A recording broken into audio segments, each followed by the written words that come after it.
அனைவருக்கும் வணக்கம். Astro Ravi T.V மூலம் உங்களை சந்திப்பதில் பெருமைப்படுகிறேன். Dr.S. Ravichandran, அண்ணா நகர், சென்னை. அனைவருக்கும் வணக்கம். வணக்கம் டாக்டர். வணக்கம். இப்போ மருத்துவத்துறையில் கடந்த 30 ஆண்டு காலமாக அரிய பல சேவைகள் பண்ணிட்டு வந்துருக்கீங்க. அதன் மூலமாக நிறைய விருதுகள் எல்லாம் வாங்கியிருக்கீங்க. இப்போது ஆருட நாடி ஜோதிடம் அந்த முறைப்படி அது என்ன தத்துவம், அது சார்ந்த விளக்கம் கொடுங்க சார். இப்போ நம்ம பார்க்குறது ஆருட நாடி ஜோதிடம்.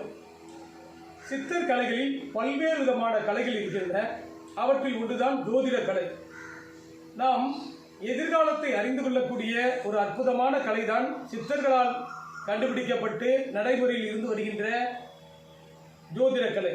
இந்த ஜோதிட கலை என்பது ஒருவர் பிறந்த நேரத்தை அடிப்படையாக கொண்டு அன்றைக்கு இருக்கின்ற சூரிய உதயத்தை கணக்கிட்டு 9 கிரகங்கள், 27 நட்சத்திரங்கள், 12 ராசிகளை அடிப்படையாக வைத்து தசாபுத்திகளை கணித்து பலன் கொடுக்கும் முறை நடைமுறையில் இருந்து வருகிறது. அந்த அடிப்படையில் பல்வேறு வகையான உட்பிரிவுகள் ஜோதிட அடிப்படையிலே இருக்கின்றன.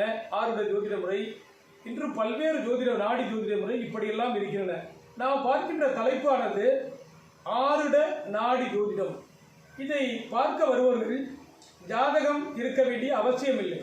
ஜாதகம் இல்லாமலே அவருடைய பெயரையும் அவருடைய வயதையும் கூறியவுடன் 12 ராசிகள், 9 நட்சத்திரங்களை அமைத்து 12 ராசிகள், 9 கிரகங்கள், 27 நட்சத்திர அடிப்படையில் ஆய்வு செய்து தசாபுத்தி வரை கணக்கிட்டு அவருடைய வாழ்நாள் இருக்கக்கூடிய எதிர்கால பலன்களை மிக துல்லியமாக கூறுகின்ற ஒரு அற்புதமான கலைதான்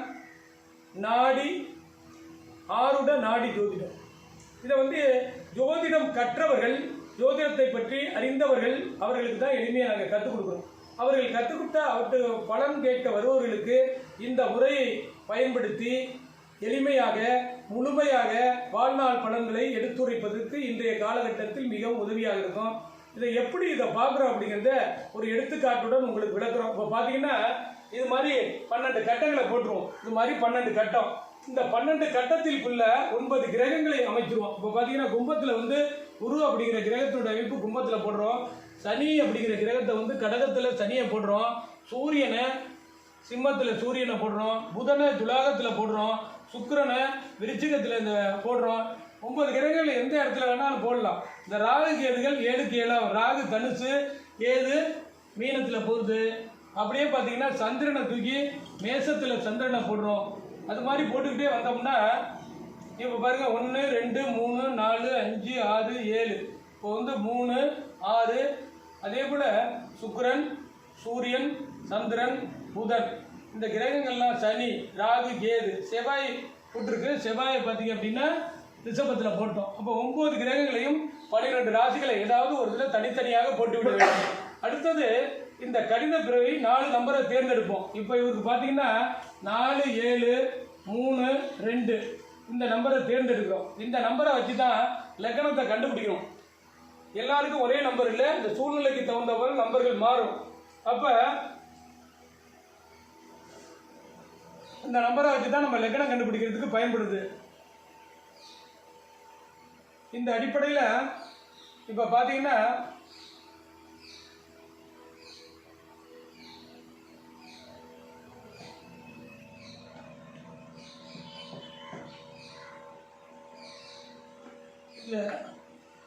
இந்த கணித அடிப்படையில் இவர் இந்த இதுக்கு பார்த்தீங்கன்னா ரிஷப லக்னம் எப்படி கண்டுபிடிச்சோம் அப்படின்னா இந்த நம்பரை வைத்து இந்த நம்பருடைய அடிப்படையில் ஒரு கால்குலேட் பண்ணுவோம். கணித முறை இருக்கு. அது பயிற்சியில் வர்றவர்களுக்கு தான் எளிமையாக கற்றுக் கொடுக்கப்படுகிறது. இந்த 4 நம்பரை வச்சு நட்சத்திர அடிப்படையில் லக்னத்தை கண்டுபிடிக்கிறோம். லக்னம் ரிஷப லக்னம் இந்த ரிஷப லக்னத்தை மையமாக வைத்து எல்லா பலன்களையும் கூறப்படுகிறது. இப்போ பொதுவாக பார்த்தீங்கன்னா இவருக்கு லக்னத்தில் இருக்கு செவ்வாய். செவ்வாய் யாரு? கலத்திர ஸ்தானாதிபதி, விரையாதிபதியாக செவ்வாய் லக்னத்தில் இருக்கு. அப்போ இவருக்கு என்ன ஆகும்? திருமணத்துக்கு அப்புறம் தான் வாழ்க்கை தரம் உயரக்கூடிய ஒரு அமைப்பை ஏற்படுத்தும். லக்னாதிபதி செவ்வாய், கலத்திர ஸ்தானாதிபதி, விரையாதிபதி செவ்வாய். அதோடு மட்டும் இல்லாமல் லக்னாதிபதியான சுக்கிரன் 7ஆம் இடமான கலத்திர ஸ்தானத்தில் இருக்கின்ற காரணத்தினாலும் பரிவர்த்தனை யோகத்தில் செவ்வாயும் சுக்கிரன் இருக்கிறதால திருமணத்துக்கு அப்புறம் வாழ்க்கை முறை உயர்வு, வண்டி வாகனம், வீடு, நிலம், அதிர்ஷ்ட பலன்கள் அனைத்தும் முக்கியமாக கிடைக்கக்கூடிய ஒரு அமைப்பு கொடுக்கும். 2ஆம் இட வாக்குஸ்தானத்தில் வந்து கேது இருக்கு. அந்த வீட்டுக்கு அதிபதியாக புதன் 5ஆம் இடத்துல இருக்கிறதுனால முற்று பெற்ற ஒரு டிகிரியை முடிக்கக்கூடிய அமைப்பை கொடுக்கும். ஏன்னு கேட்டீங்கன்னா, இந்த கேது 2ஆம் இடத்துல அடிப்படை கல்வி கொஞ்சம் தடை ஏற்பட்டாலும் கேதுவுக்கு ராகுக்கு சொந்த வீடு கிடையாது, புதனுடைய வீட்டில் இருக்கிறதுனால அந்த வீட்டுக்கு அதிபதியாக புதன் ஜாதகத்துடைய அடிப்படையில் 6ஆம் இடம், லக்னத்துக்கு 6ஆம் இடத்துல புதன் இருந்து அந்த வீட்டுக்கு அதிபதி சுக்கிரன் 7ஆம் இடத்துல இருந்து லக்னாதிபதியுடைய பார்வை இருக்கிறதுனால இவருக்கு வந்து முற்று பெற்ற டிகிரியை முடிக்கக்கூடிய அமைப்பு வரும். ஏன்னா இது கல்வி அப்படிங்கிறது 2ஆம் இடம், 4ஆம் இடம், 5ஆம் இடத்தை வைத்து கல்வியை சொல்லப்படுகிறது. அந்த இடத்துக்குடைய கிரகங்கள் வலுவாக இருந்தால் அந்த கல்வி முறை ஏற்படும். அதே போல பார்த்தீங்கன்னா தொழில்ஸ்தானமாகிய 10ஆம் இடத்துல வந்து குரு பகவான் இருக்கிறதுனால குரு வந்து லாபாதிபதி, இந்த அஷ்டமாதிபதி லாபாதிபதி குரு வந்து 10ல் இருக்கு. அதனால இந்த ஜாதகருடைய அடிப்படை அமைப்புக்கு சூரியன் வந்து குருவை பார்க்கறதுனால அரசு பணியில் பணிபுரியக்கூடிய ஒரு வாய்ப்பை கொடுக்கும். அப்படின்னா 10ஆம் இடத்தை குரு பார்க்கிறது, லாபாதிபதி இருக்கிறதுனால குருவுக்கு சம்பந்தப்பட்ட வங்கி பணிகள், கணக்கு தணிகை, ஆடிட்டிங் துறை, அதாவது தலைமை பொறுப்பு ஏற்று நடத்தக்கூடிய ஒரு அமைப்பு, இது போல ஒரு பணியெல்லாம் கொடுத்து தொழில் மூலமாக வருமானத்தை ஈட்டி தரக்கூடிய ஒரு அற்புதமான ஒரு ஜாதக அமைப்பு இது. இருந்தாலும் இந்த ரோகாதிபதியாகிய சுக்கிரன் 7ஆம் இட கலத்திர ஸ்தானத்தில் இருந்து தான் மனைவிக்கு உடல்நிலை பாதிப்பு, செவ்வாய் பார்க்கறதுனால அறுவை சிகிச்சை செய்யக்கூடிய அமைப்பெல்லாம் ஏற்படக்கூடிய அமைப்புகள் ஏற்படும். இவர் திருமணத்துக்கு அப்புறம் குழந்தைகளால் முன்னேற்றம், தொழில், கல்வி அமைப்பு இதெல்லாம் கொடுக்கும். அது காரணம்னா குரு பகவான் வந்து உத்திரகாரகன் குரு, சூரியனுடைய பார்வை இருக்கிறதுனால பிள்ளைகள் படித்து அறிவு, ஆற்றல், திறமை எல்லாம் முன்னேற்றமான வழிக்கு வரதான் செய்யும்.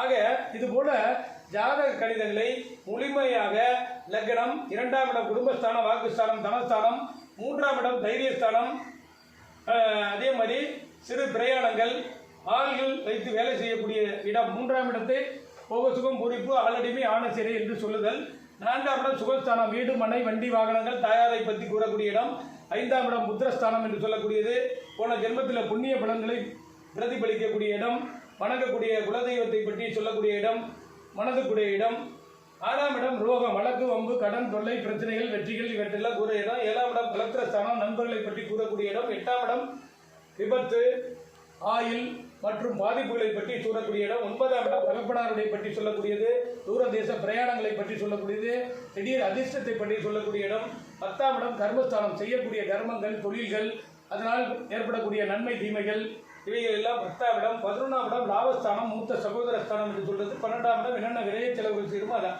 ஆக இந்த 12 ராசிகளை அடிப்படையாக வைத்து லக்கணத்தை மையமாக வைத்து ஒவ்வொரு ஸ்தான பலன்களையும் ஜாதகத்தில் எப்படி கூறுகிறோமோ அதுபோல இதை வைத்து கூறுகிறோம். இது 100% சரியான பலன்களை எடுத்துரைக்கக்கூடிய அற்புதமான ஜாதக கணிதம், ஆருட நாடி ஜோதிடம்.